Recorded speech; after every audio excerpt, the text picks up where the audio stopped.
Growing up, my family was everything to me. We were a tight-knit group, and I cherished the time we spent together. My sister and I were especially close.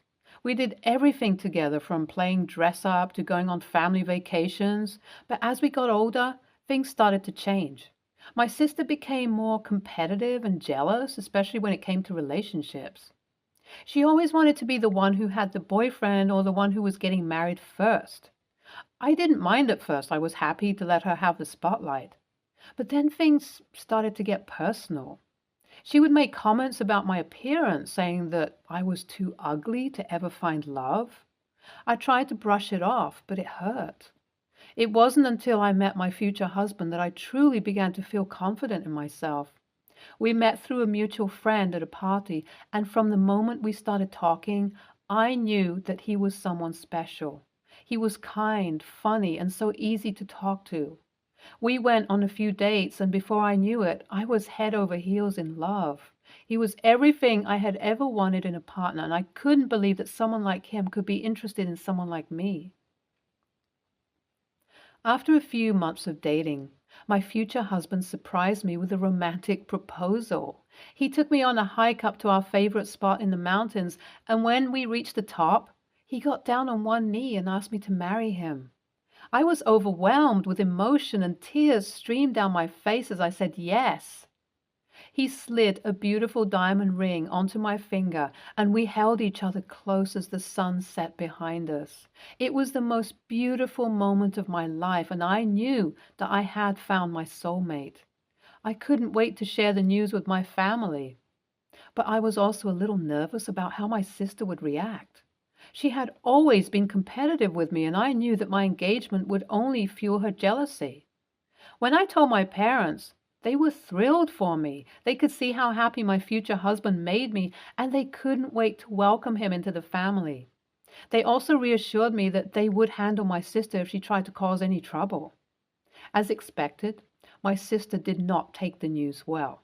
She said things like, "I can't believe someone would want to marry you, and you're too ugly to be loved." I was shocked and hurt by her words, and I couldn't believe that she would stoop so low. But I didn't let her words bring me down. My parents were quick to shut her down. They told her that her jealousy was clouding her judgment, and that she needed to accept my engagement and be happy for me. I focused on my upcoming wedding and was excited to celebrate with my loved ones. Despite my parents' efforts to talk sense into her, my sister continued to make snide remarks about me and my engagement. As the wedding date approached, she became more and more desperate to steal the spotlight away from me. A few weeks before the wedding, my sister started spreading rumors that I had stolen her boyfriend. She would tell anyone who would listen that she had been dating him for months and that I had swooped in and stolen him away from her. I was devastated when I heard these rumors. I had never even met her boyfriend, let alone stolen him from her. But my sister was determined to ruin my wedding by any means necessary. I tried to confront her about the rumors, but she would just laugh them off and say that I was too naive to understand how the world worked. It was clear to me that she was trying to sow seeds of doubt in the minds of my family and friends. I knew that I needed to prove my innocence to my family and friends, so I decided to confront the situation head on. I told my parents about the rumors, and they were shocked and disappointed. They knew that my sister was jealous, but they didn't realize that she would go to such lengths to ruin my wedding. Together, we came up with a plan to clear my name. We invited my sister's boyfriend to the house and asked him to tell us the truth about his relationship with my sister. At first, he seemed hesitant to talk, but we assured him that we just wanted to get to the bottom of things.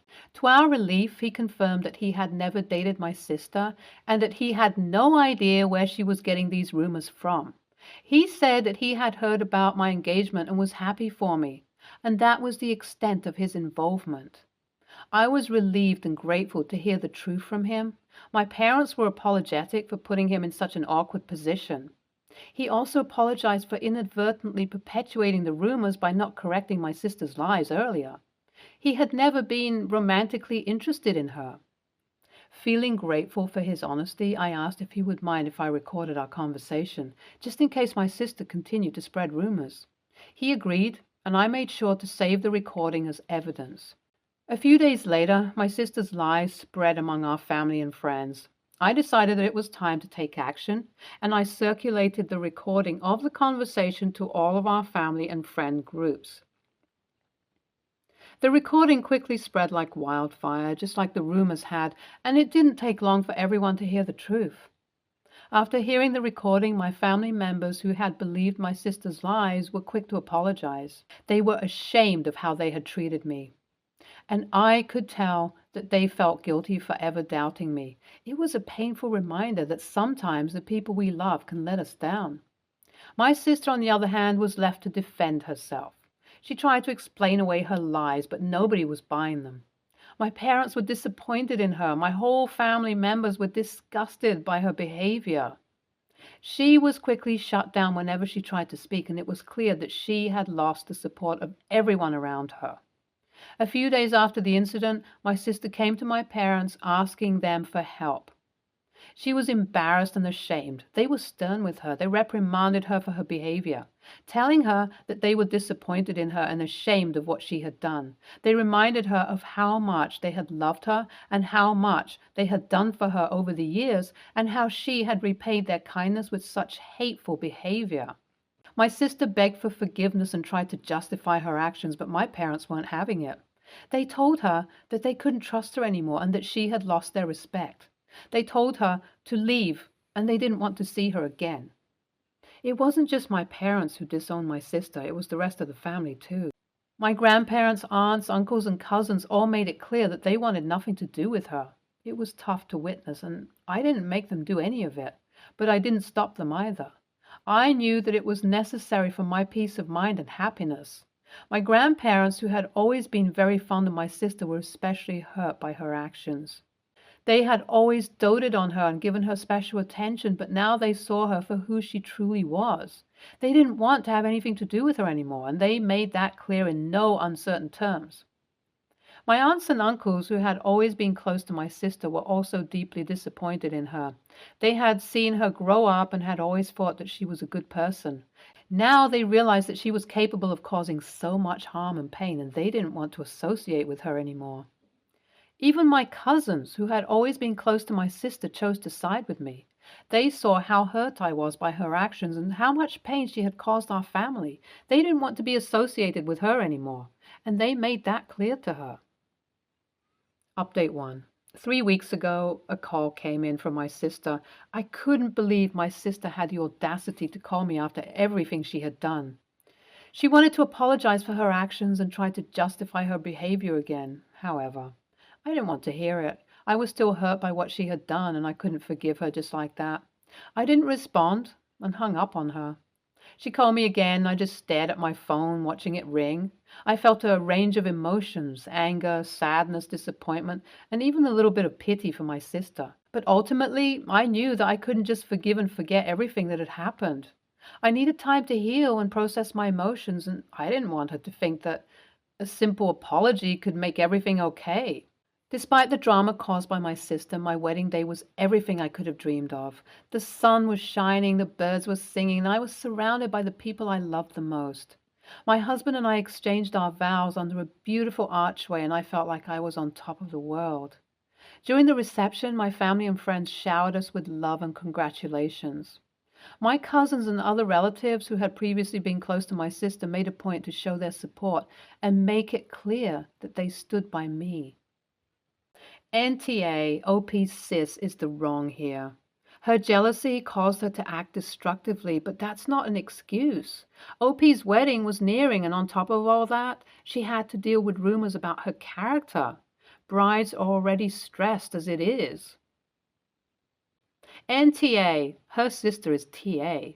Plus points to OP for not entertaining her apology. The parents had already warned her sister. It's a good thing she got kicked out. She would have only been more of a nuisance. Next story. I, 42, female, am an atheist, and I have a super religious husband, James, 50. We have 2 children, Ashley, 12, female, and Lucas, 10, male. James is Christian, and his family have always been very religious. They never miss church, goes to confession, etc. This has never really been a problem until a few days ago. I always take care of bringing Ashley and Lucas to soccer practices, hockey practices, games, etc.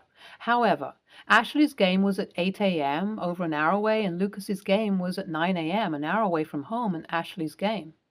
Therefore, there was no possible way I could bring both my children to their games. So we agreed that I would bring Ashley to her game and he would bring Lucas to his game. James always insisted that he go to church on Sundays and never went to the 4 p.m. one on Saturdays the church in our town offered. The church in our town offered 3 times, none of which James was able to attend. However, James found a church in the town where Lucas's game was at. Right after his game, James said he would go to the mass after the game. James and Lucas got home nearly 2 hours. I expected them to come home. Lucas was very mad and told the whole story. Apparently, James read the times wrong and left 10 minutes before the game ended to go to mass. But he forgot about Lucas and made him wait 1 hour. I heard the story from James too, and he said that he got caught up in praying and then talked to the priest. I told him that this was irresponsible of him and that he should have gone to mass late. He should have gone to the Saturday one, or at the very least, not forgetting about our son. I got to hear a lot of opinions from James's family, but I think that they are biased. AITA? Edit. Forgot to mention that yes, James is a Catholic and James's family believes that religion comes before kids. NTA. From your post, I take it James is Catholic. I come from a super Catholic family, like my parents had 7 priests, the entire diocese at that time. Celebrate their wedding, so I know hardcore Catholicism. You're 100% correct. He could have gone to the Saturday Mass. He could have arrived late. He likely could have found a Sunday evening Mass. Usually at least one parish in an area will have one. He could have left after communion. Not a great look, but technically permissible. He had multiple options that he could have exercised besides abandoning your child for 2 hours. Quite honestly, if James's home priest found out about this, I suspect he would have been pulled aside and given a talk about how God has placed his children in his care, that this is a sacred charge, and how ordinary obligations such as weekly Mass should never come before his children's safety and well-being. And if you wish to, you could reach out to James's priest and ask for the church to counsel James in this matter, since, as you are not a person of faith yourself, you are struggling to help him find the right balance. Nothing wrong with him being religious, as you seem to have worked together for years. But yes, he was completely in the wrong. He should have changed plans to attend the Saturday Mass, as trying to do too much at once was going to be a problem. And I don't think the Bible says you need to go to church at the expense of your family. Not very Christian of him.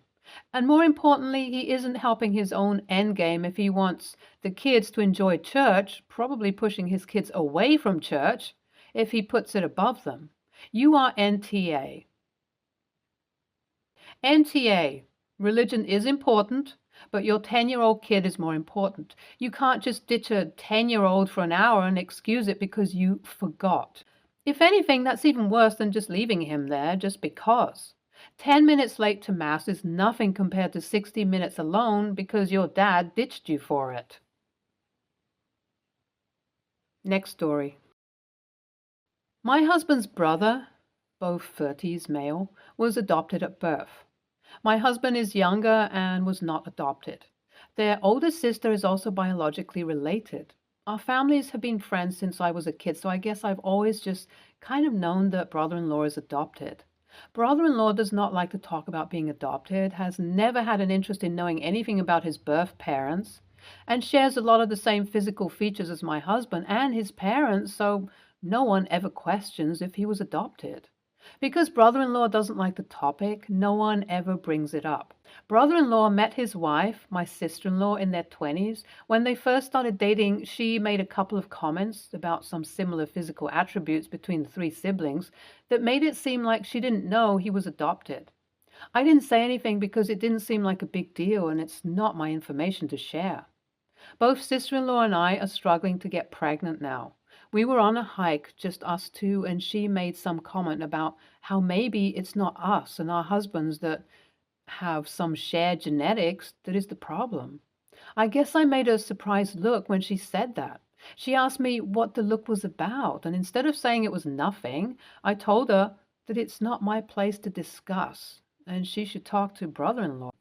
After we went home, I got some furious texts from brother-in-law that I should not have even indicated that he wasn't biologically related to his family and that sister-in-law was upset. Sister-in-law texted me, upset that we all knew that she didn't know he was adopted and didn't say anything.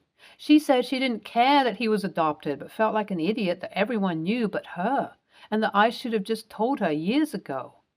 My husband says I should have just stayed out of it and went along with sister-in-law's suggestion that it was a shared biological problem. My sister-in-law is mad no one told her, especially me since we are now friends. My brother-in-law is pissed that I told her his secret. I feel like I'm getting blamed for holding a secret that was not mine to give out. Am I really the a-hole here? I didn't mean to expose my brother-in-law's adoption, but I guess I felt a little cornered. Edit. One other thing to note. I kind of thought that she would have figured it out within the last 5 years because our husbands are less than 5 months apart in age. That's also why I think I look surprised. NTA, that's the issue. She's both being blamed for giving away the secret and for keeping it. I don't think it's reasonable for the brother-in-law to expect her to lie. I would apologize to the sister-in-law because it wasn't your information to share. But no one thinks that she's an idiot. He's a brother, and that's how he treated him, and his identity needed to be treated with respect. It was not your place to say. And I would tell your brother-in-law and your husband that while you do respect his privacy, you weren't going to go and actively mislead someone. You never said anything out of respect for the brother's decision to not disclose it, but you also understand your sister-in-law in realizing she was the only one who didn't know, made her feel less, diminished, foolish, and misled. Just because the brother didn't want to say it doesn't mean his wife didn't want to know it, particularly since it was an open secret among everyone but her. Your husband needs to understand that you will not lie to perpetuate something you were just caught unaware, and especially given the fertility question, weren't willing to just go along to confirm the lie while not revealing the truth. Both brother-in-law, sister-in-law, and husband are blaming you for something that is realistically brother-in-law's fault. I 100% understand being private and not wanting to discuss certain aspects of your life. But if you've been with someone for 5 years, married them, and are now trying to start a family with them, you need to tell them certain things, both as a sign that you trust them with the information and because the information has real-world implications, i.e., not being able to get pregnant easily. She should have known sooner, and you were right to say it wasn't your place to tell her. NTA, none of this would have happened if brother-in-law hadn't kept a secret from his wife. You made an unplanned and involuntary facial expression in conversation and, when pressed for more information, told sister-in-law to ask her husband about it. I think that was the exact right thing to do in that situation. It wasn't your information to tell. Sister-in-law is wrong for saying you should have just told her, and brother-in-law is wrong for keeping it from her in the first place. Oh, and hubby is wrong for telling you that you should have lied to cover for brother-in-law. So, more like ESH, except you. Stay tuned for more stories from our girl relationships.